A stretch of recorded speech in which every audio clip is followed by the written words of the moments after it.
Mais uma vez gravando improvisado aí. Semana tumultuada no cenário político. Mais exagerado não seja realmente o ideal, mas eu vejo que de pensar em todo mundo, né? Até porque eu não sou diretamente atingido pelo que pode acontecer, pelo menos eu classifico tudo isso que está acontecendo como golpe, ok?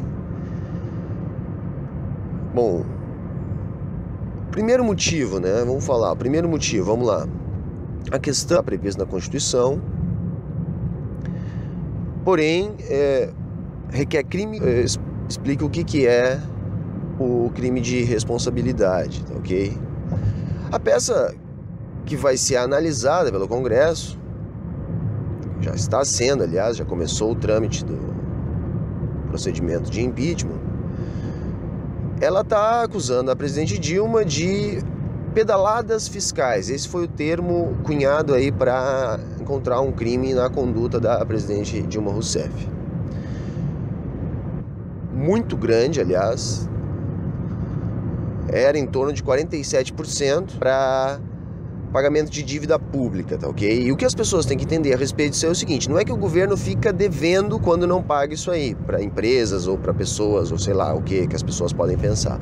Não, significa que há contratos, títulos que vencem nessa ordem e que o governo tem que resgatar junto ao mercado, entre outros compromissos, mas simplificando um pouco é isso, ok? E é uma meta muito alta. Isso aí foi construído para garantir o valor da moeda lá, a transição para o plano real, foi um dos instrumentos que garantiu essa estabilidade da moeda brasileira, no caso do plano real, tá ok? Então isso está na lei de responsabilidade fiscal. Então a presidente ela tem que guardar toda essa quantia de dinheiro, tá? Isso não é gasto com investimento público, com obras públicas, ou custeio da máquina pública, coisas desse tipo. Não, esse valor é para resgatar títulos da dívida pública, tá? Essa é a meta de superávit, que está lá assegurada na lei de responsabilidade fiscal. O que é a pedalada fiscal? Bom, a presidente Dilma, ela não tinha o dinheiro para fechar essa conta no final de um dos anos da sua gestão, e aí ela vai usar bancos públicos, dinheiro desses bancos públicos para fechar essa conta, e assim que a nova previsão orçamentária vai entrando, ela foi corrigindo e devolvendo o dinheiro para o fluxo de caixa dos bancos públicos, que foi de onde ela tirou o dinheiro para fechar o orçamento, ok? Isso, gente, é uma manobra fiscal, tá ok? Pode ser enquadrado como legal e ilegal, isso existe, pode haver discussão, tá? Eu não entendo dessa maneira, eu entendo como manobra fiscal, justamente porque eu não enquadraria como um crime de responsabilidade. Bom, primeiro porque não há dolo, né? Não há dano ao erário, então não há dolo, não. É apenas uma manobra fiscal. E segundo, né, essa interpretação é a que sempre foi jurisprudência, se é que dá para usar esse termo. Lógico que não dá para usar, mas só para que vocês entendam do que eu estou falando. Essa medida foi utilizada pelo Fernando Henrique, pelo Lula, pela Dilma, pelo próprio Temer, quando em presidente em exercício também há a assinatura deles nesse tipo de ação aí. Os governadores fazem isso, o governador aqui do estado, do Rio Grande do Sul, desde o primeiro mês do seu mandato faz isso. Enfim, isso seria casuísmo utilizar agora esse precedente para montar uma peça de impeachment, que é o que está acontecendo no Congresso Nacional. Então, esse é o primeiro ponto. Então, a premissa é falsa, mesmo que todo o processo legislativo seja verdadeiro. Segundo, o complô, o conluio. Eu não sou daqueles mais radicais, pelo menos eu me nego a ser, né? Que haja um conluio geral de justiça, Ministério Público e políticos, mídia, tudo contra o governo do PT, o governo da presidente Dilma. Eu acho que isso é um exagero.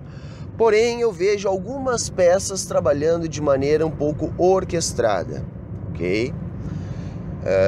Bom, primeiro, a Rede Globo, como porta-voz, e isso não é teoria da conspiração. Vamos entender por que eu considero que a Globo tem interesse em destituir o governo da presidente Dilma.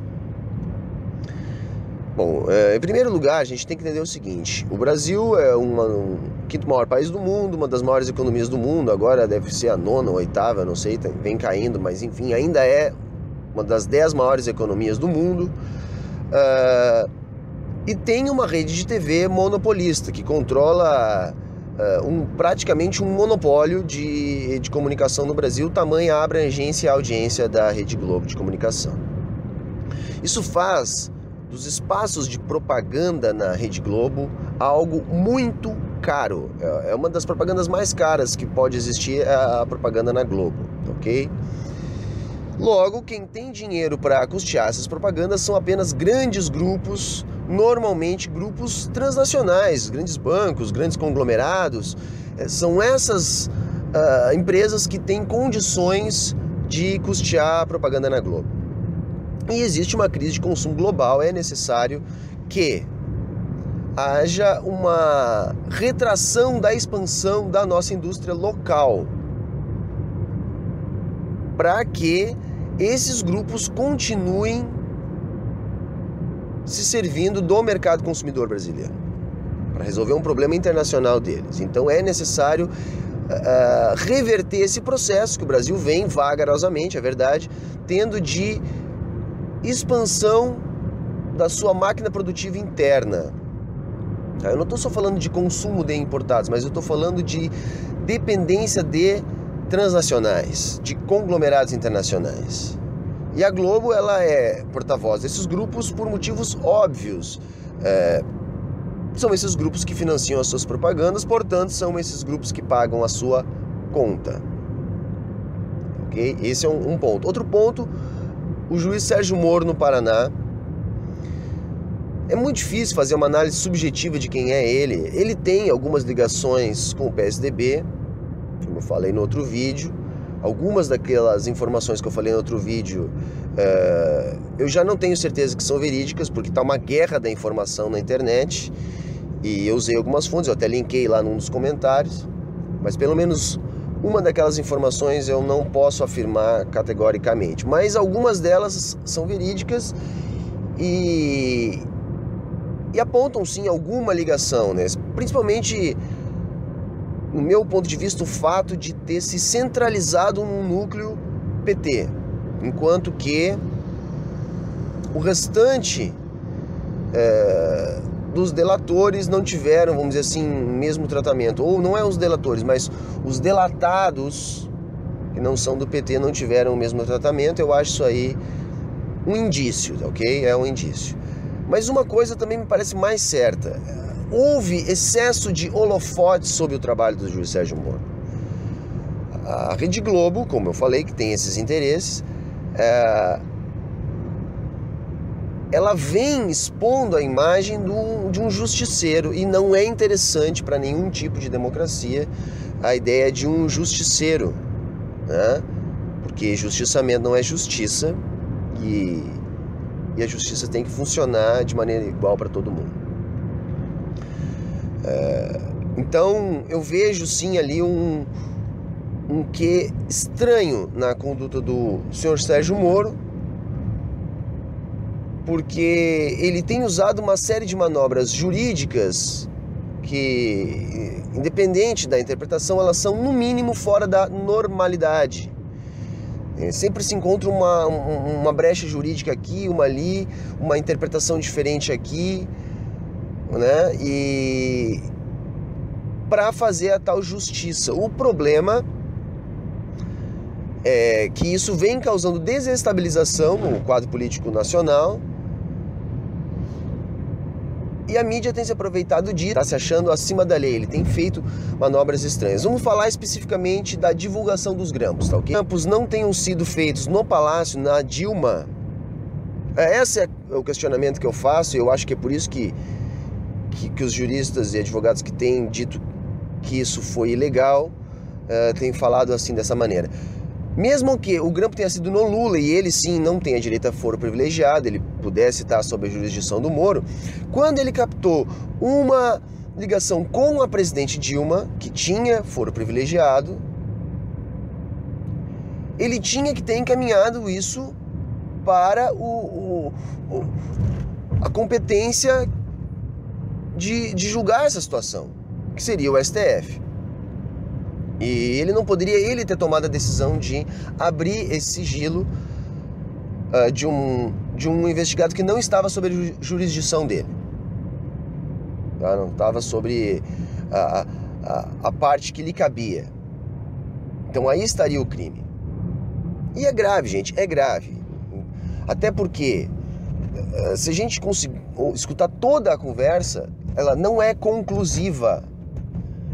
E aí a mídia, quando expõe, ela é fracionária, ela vai expor uma fração e ela vai tirar as próprias conclusões. E isso manipula a opinião pública, que exerce pressão sobre o juízo que tem que ser feito. E a gente tem que lembrar que os juízes são pessoas. E que sendo assim, estão, obviamente, sujeitos a esse tipo de pressão, a ser influenciado por uma pressão popular grande. E é aí que está o erro, e é aí que pode estar desestabilizando todo o processo. O terceiro ponto é o juiz Gilmar. O Gilmar, gente, é o seguinte, né? Ele acatou uma liminar, essa chuva de liminares, e aí eu defendo que tem que ser escolhido, tipo, uma decisão que valha para todas, que possam ser enquadradas dentro do mesmo tipo de pedido, porque senão vai ficar nessa guerra eternamente. Mas ele acatou uma decisão oriunda da sua própria empresa, do seu próprio escritório de advocacia lá, uma funcionária sua que assina. E aí ele não acusou conflito de interesse, ele não se julgou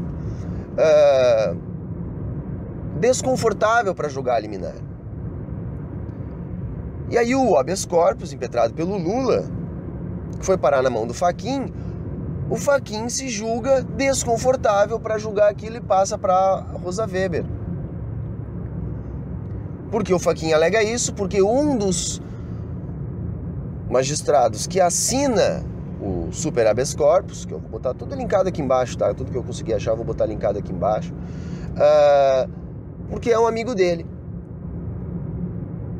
né? Então eu fico pensando, há problema. Eu defendo, gente, que o STF julgue, que o plenário do STF julgue. E que se não há nada de concreto ainda para prender o Lula, que esse é o grande X, ele pode ser preso a qualquer momento, vai saber o que vão montar, né? A gente não tem acesso aos autos, só a parte que a imprensa nos passa, né? Eu acho que tinha que ficar para o STF julgar, para que o plenário do STF julgue e que a maioria decida, ok? Então, é golpe, não dá para chamar de outra maneira. E também não é combate à corrupção, gente, também não é combate à corrupção. Se fosse combate à corrupção, haveria muitos outros sendo tragados aí por toda essa investigação e não é o que acontece, não é o que está acontecendo. Mas vamos aguardar as cenas dos próximos capítulos. Eu vou gravar o restante depois, eu tô agora aqui num lugar que vai fazer muito ruído e aí é difícil se concentrar e depois a gente continua, tá ok, galera? Até mais!